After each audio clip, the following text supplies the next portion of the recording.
ओम शांति। आज है 22 फरवरी 2022 के ईश्वरीय महावाक्य। पहले सुनते हैं मुरली के मुख्य पॉइंट्स। बाबा ने कहा, इस पतित दुनिया को छोड़ अब तुम्हें पुण्य आत्माओं की दुनिया में चलना है। अब जबकि मंजिल का पता लग ही गया तो फिर तुम भूल क्यों जाते हो। तुम्हारा सबसे बड़ा दुश्मन है देह अभिमान, जिससे ही काम की उत्पत्ति होती है।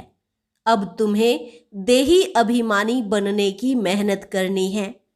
फिर कहा, यह कितनी बड़ी पढ़ाई है जिससे 21 जन्मों के लिए राज्य भाग्य मिलता है। ऐसे स्कूल में तो रोजाना पढ़ना चाहिए। अगर इस कल्प नापास हो गए तो कल्प कल्प नापास होते रहेंगे। इसलिए पुरुषार्थ करना चाहिए। जो पढ़ाई अच्छी रीति नहीं पढ़ते वह तो बच्चा बन भी टूट पड़ते हैं। श्रीमत कहती है, पढ़ाई को अच्छी रीति धारण करो और कराओ। अगर ईश्वरीय डायरेक्शन पर नहीं चलेंगे तो ऊंच पद भी नहीं पा सकते। अपने को मियाँ मिठू नहीं समझना चाहिए। अपने दिल से पूछो, जैसे ब्रह्मा सरस्वती श्रीमत पर चले, क्या हम भी ऐसे चल रहे हैं? पढ़कर औरों को पढ़ाते हैं। जितना हो सके अपने को अशरीरी समझने का पुरुषार्थ करना है, ताकि पिछाड़ी के समय और कोई याद ना पड़े। तुम जब याद में रहते हो तो इससे चारों तरफ शांति फैलती है, और यह शांति उनको जरूर फील होगी जो तुम्हारे कुल के हैं। और लास्ट में बाबा ने कहा, जो बांधेलियां हैं उन्हें योग बल से अपने को बंधनों से छुड़ाना है। किसी में भी मोह ना रहे। अभी तुमको 21 जन्मों का वर्षा मिल रहा है, इसलिए थोड़ा बहुत तो सहन करना ही पड़ेगा। और अब सुनते हैं महावाक्यों को विस्तार से। मुरली का सार। मीठे बच्चे, तुम सबको सच्ची गीता सुनाकर सुख देने वाले सच्चे सच्चे व्यास हो। तुम्हें अच्छी तरह पढ़कर सबको पढ़ाना है, सुख देना है।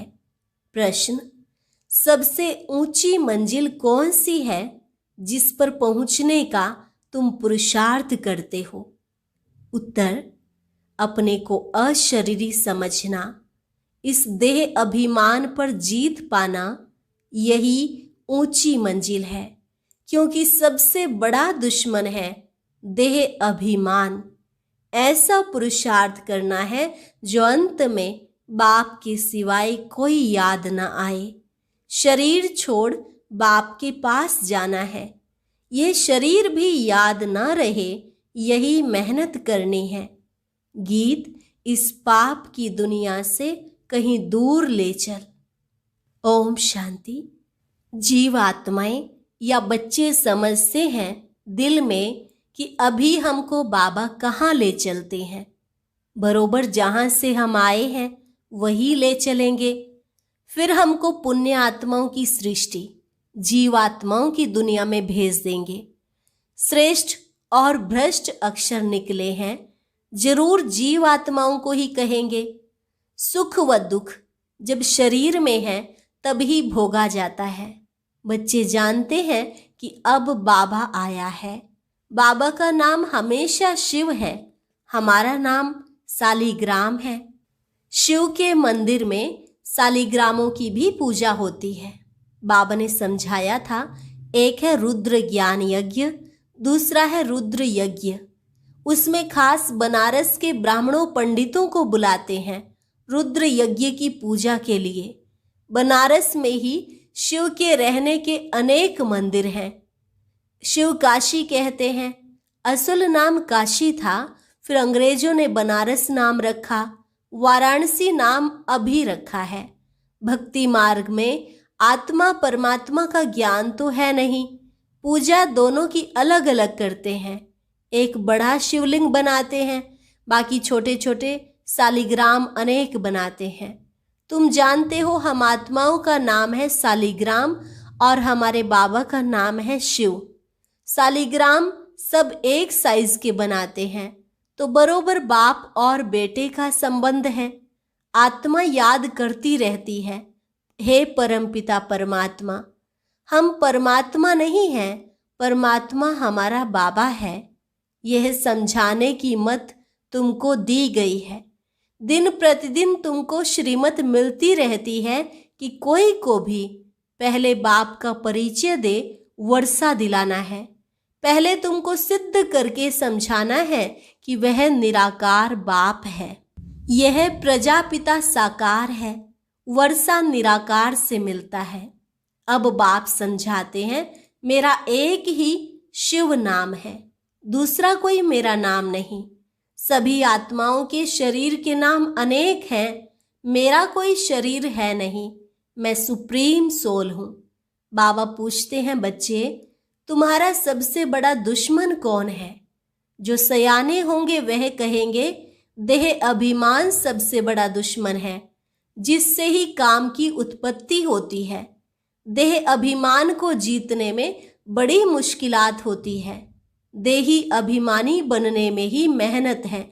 जन्म जन्मांतर तुम देह के संबंध में चले हो।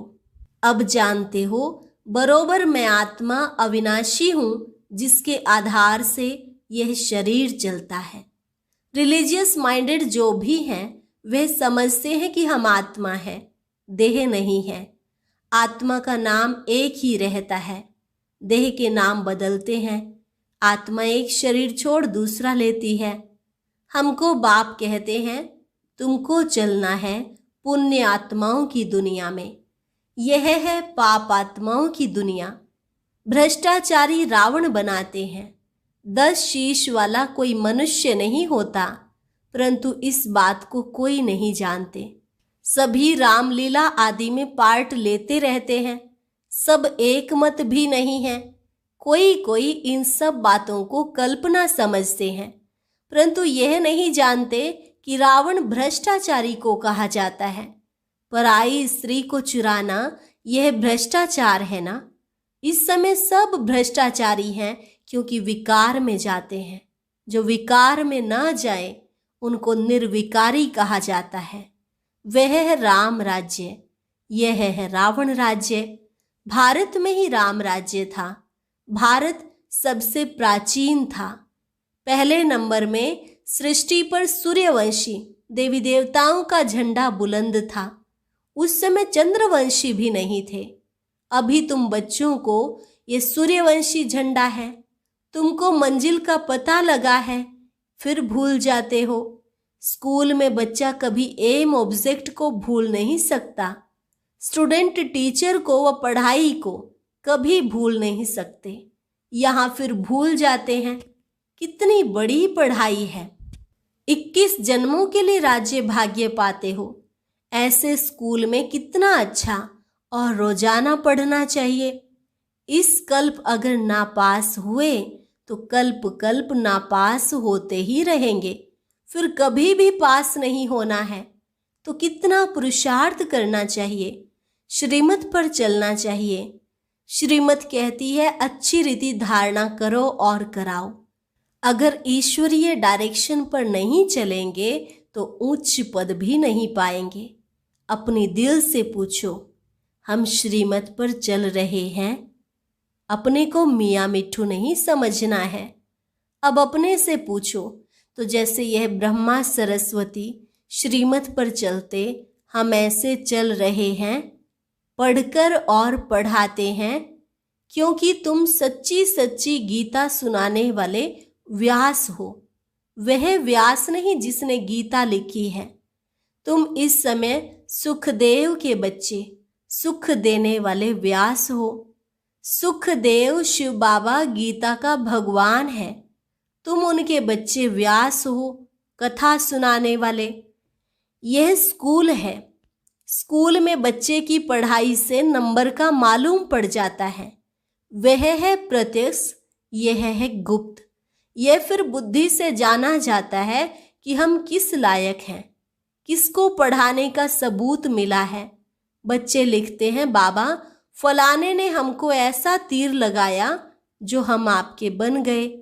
कोई तो सामने आते भी कह नहीं सकते कि बाबा हम तो आपके बन गए। कई बच्चियां पवित्रता के कारण मार भी खाती रहती है।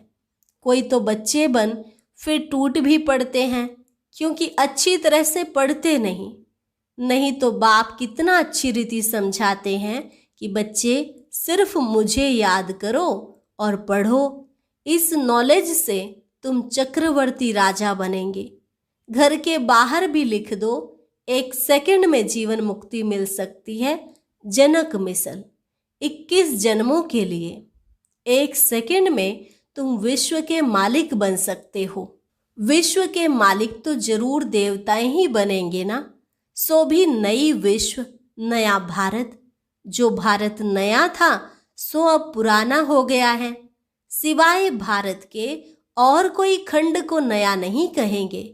अगर नया कहेंगे तो फिर पुराना भी कहना पड़ेगा। हम फुल नए भारत खंड में जाते हैं। भारत ही 16 कला संपूर्ण बनता है और कोई खंड फुल मून हो न सके। वह तो शुरू ही आधा से होता है। कितने अच्छे अच्छे राज हैं। हमारा भारत ही सचखंड कहलाया जाता है। सच के पीछे फिर झूठ भी है। भारत पहले फुल मून होता है, पीछे तो अंधियारा हो जाता है। पहला झंडा है हेवन का। गाते भी हैं पैराडाइज था। हम अच्छी तरह से समझा सकते हैं क्योंकि हमको सारा अनुभव है। सतयुग त्रेता में हमने कैसे राज्य किया, फिर द्वापर कलयुग में क्या हुआ, ये सब बुद्धि में आने से कितनी खुशी होनी चाहिए। सतयुग को सोजरा, कलयुग को अंधियारा कहा जाता है। तब कहते हैं ज्ञान अंजन सतगुरु दिया, अज्ञान अंधेर विनाश। बाबा ने कैसे आकर तुम अबलाओं माताओं को जगाया है। साहूकार तो कोई मुश्किल ही खड़ा होता है। इस समय सचमुच बाबा गरीब निवाज है। गरीब ही स्वर्ग के मालिक बनते हैं, साहूकार नहीं। इसका भी गुप्त कारण है। यहाँ तो बलिहार जाना पड़ता है। गरीबों को बलिहार जाने में देरी नहीं लगती, इसलिए सुदामा का मिसाल गाया हुआ है। तुम बच्चों को अब रोशनी मिल रही है, परंतु तुम्हारे में भी नंबरवार है और सबकी ज्योत उझाई हुई है। इतनी छोटी सी आत्मा में अविनाशी पार्ट नूंधा हुआ है। वंडर है ना। यह कोई साइंस की शक्ति नहीं है। तुमको अब बाबा से शक्ति मिलती है। बरोबर यह अविनाशी चक्र है जो फिरता रहता है। इनका कोई आदि अंत नहीं है। नया कोई यह बातें सुने तो चक्री में आ जाए। यहाँ 10-20 वर्ष वालों को भी पूरा समझ में नहीं आता है, न किसको समझा सकते हैं। तुमको पिछाड़ी में सब पता पड़ जाएगा कि फलाना फलाने के पास जन्म लेगा, यह होगा। जो महावीर होंगे उन्हों को आगे चलकर सब साक्षात्कार होते रहेंगे। पिछाड़ी में तुमको सतयुग के झाड़ बहुत नजदीक दिखाई पड़ेंगे। महावीरों की ही माला है ना। पहले 8 महावीर, फिर है 108 महावीर। पिछाड़ी में बहुत फर्स्ट क्लास साक्षात्कार होंगे। गाया भी हुआ है, परमपिता परमात्मा ने बाण मरवाए। नाटक में बहुत बातें बनाई हैं। वास्तव में ये स्थूल बाणों की बात नहीं। कन्याएं माताएं बाणों से क्या जाने। वास्तव में यह है ज्ञान बाण, और इन्हों को ज्ञान देने वाला बरोबर परमपिता परमात्मा है। कितनी वंडरफुल बातें हैं, परंतु बच्चों को एक ही मुख्य बात घड़ी घड़ी भूल जाती है। सबसे कड़े ते कड़ी भूल होती है जो देह अभिमान में आकर अपने को आत्मा निश्चय नहीं करते। सच कोई नहीं बतलाते। सच तो कोई आधा घंटा भी सारे दिन में मुश्किल याद में रह सकते हैं। कोई को समझ में नहीं आता कि योग किसको कहा जाता है। मंजिल भी बहुत ऊंची है। अपने को अशरीरी समझना है। जितना हो सके उतना पुरुषार्थ करना है। जो पिछाड़ी के समय कोई भी याद न पड़े। कोई तत्व ज्ञानी ब्रह्म ज्ञानी अच्छे होते हैं तो गद्दी पर बैठे बैठे समझते हैं हम तत्व में लीन हो जाएंगे। शरीर का भान नहीं रहता है। फिर जब उनका शरीर छूटता है तो आसपास सन्नाटा हो जाता है। समझते हैं कोई महान आत्मा ने शरीर छोड़ा है। तुम बच्चे याद में रहेंगे तो कितनी शांति फैलाएंगे। यह अनुभव उन्हों को होगा जो तुम्हारे कुल के होंगे। बाकी तो मच्छरों सदृश मरने वाले हैं।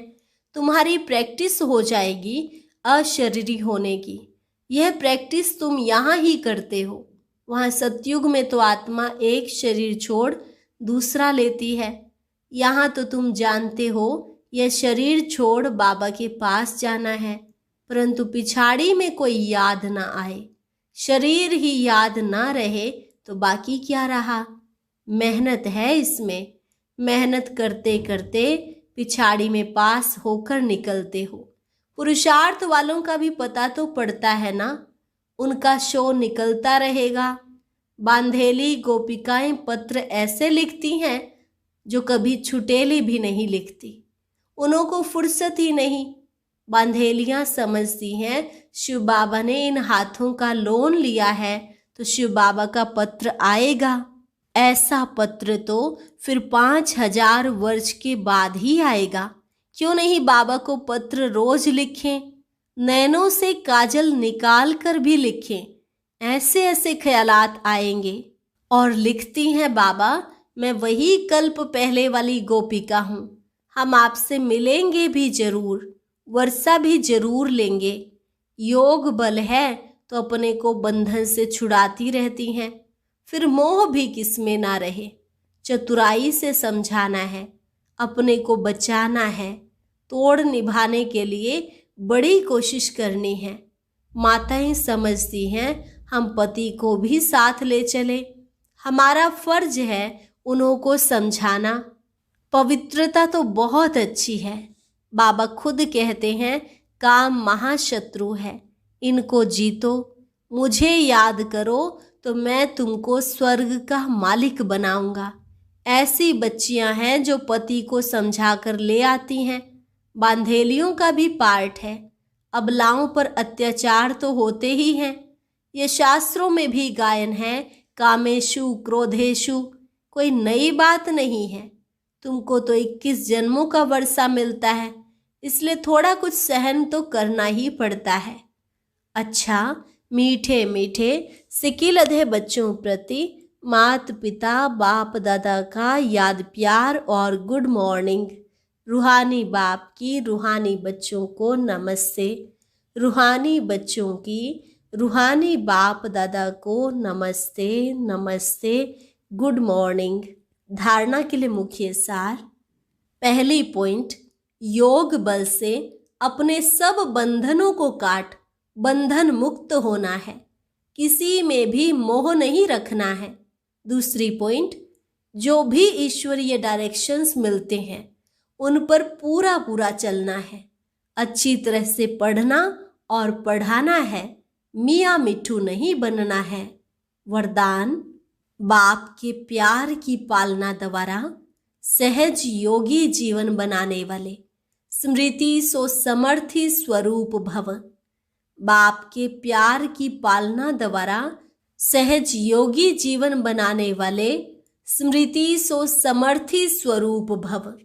सारे विश्व की आत्माएं परमात्मा को बाप कहती हैं, लेकिन पालना और पढ़ाई के पात्र नहीं बनती हैं। सारे कल्प में आप थोड़ी सी आत्माएं अभी ही इस भाग्य के पात्र बनती हो, तो इस पालना का प्रैक्टिकल स्वरूप है सहज योगी जीवन। बाप बच्चों की कोई भी मुश्किल बात देख नहीं सकते। बच्चे खुद ही सोच सोच कर मुश्किल बना देते हैं, लेकिन स्मृति स्वरूप के संस्कारों को इमर्ज करो तो समर्थी आ जाएगी। स्लोगन, सदा निश्चिंत स्थिति का अनुभव करना है तो आत्मचिंतन और परमात्म चिंतन करो। सदा निश्चिंत स्थिति का अनुभव करना है तो आत्मचिंतन और परमात्म चिंतन करो। अच्छा, और अब सुनते हैं आज का अव्यक्त ज्ञान मोती। ये एक बहुत संस्कारितापूर्ण वीडियो है, जरूर देखें। कोई भी मिस ना करे।